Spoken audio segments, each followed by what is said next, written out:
we're going to kind of end our weekly update with this tweet from Frisian. He was tweeting about consumer crypto, which is also like kind of the hot meta take on the old Twitter Xverse right now. When it comes to building consumer crypto apps, I've learned that there's absolutely such a thing as too crypto native. Frisian, take us into your mind space. What were you thinking? What were you feeling when you were tweeting this?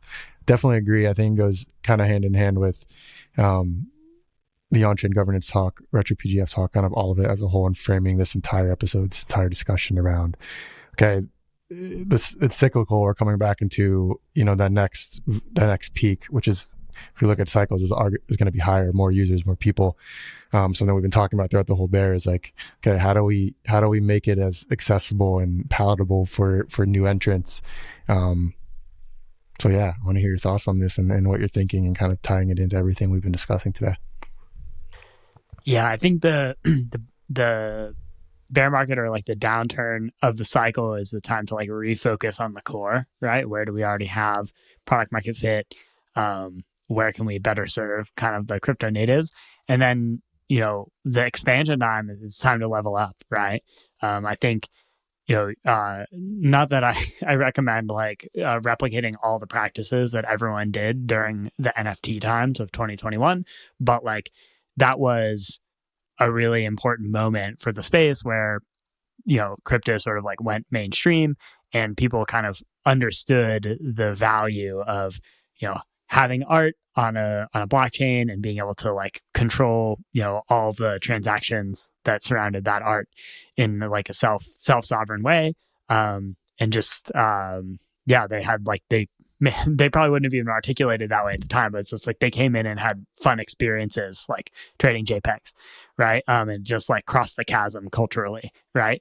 I think that's going to happen again. It's probably going to happen in multiple ways, right, over the next 1 to 2 years. And I think DAOs are going to be a really important part of that, right? It's like, it's kind of all a similar meme, but it's like you can just come in and contribute, right? It kind of ties back to the RPGF and the grants type work. It's like these open organizations, you can come in, understand, okay, what's going on? What is this DAO control? Like, why does it exist? What do people care about? Who's involved? And then just like go, right? And I'm seeing this, like, obviously that's a meme. There's various challenges to like immediately coming in and generating value in a DAO, but it is possible.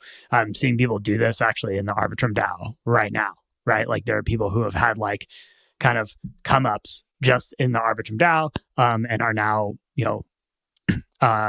working on really important initiatives and getting paid and changing the future of the space.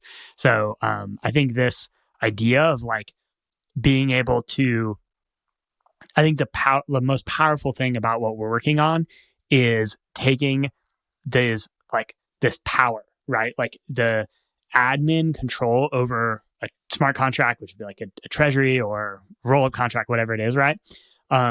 It's people talk about like, oh, who are the real power players? Like, who's the deep state? Who's the blah, blah, blah? Like, that's like the deep state, right? That's where the real power is, like who actually can take these resources and move them somewhere else or change them or update them. And in the legacy world, it is incredibly opaque how to get access to that power.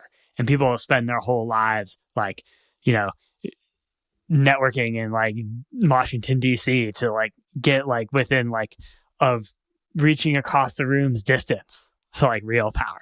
Right. Whereas in crypto, it's like, yeah, Arbitrum's crazy. I think there's like 12 billion in TVL on Arbitrum, and like the DAO controls that, right? Like they don't control the TVL that's in individual protocols, but like the rollup as a whole is what's securing the TVL, and the DAO has control over it. They have control over the revenue that Arbitrum makes off of the transactions that are involved in that TVL. And so, this is really powerful, and it's something that I think people who are ambitious or who want to change the world will be attracted to, right? Because they see the potential to really get involved in something that matters and something that has like true, influence, right? And so I think like the teams and the people that can sort of like make that fun experience and make it accessible and also safe. Emphasis on the safe will be really successful. Yeah. Speaking of opportunities in space, there's a wonderful opportunity. We talked about Content Guild before, kind of our little, not so much little anymore, our little DAO experiment that Frisian and I created, and she joined on when she joined on Tally. It's a great opportunity to connect writers with paid opportunity and work in the DAO space. And there is a wonderful opportunity for DAO writers. If you know any or you are one, definitely reach out. We've contracted Content Guild with 12 new articles for DAO thought leadership and some technical writing to feature on the Tally Mirror. So if you are a writer or you know a writer or you have some ideas you want to get out in a long form fashion and get paid for it, reach out to me. We'll link that tweet in the show notes as well, but looking forward to that.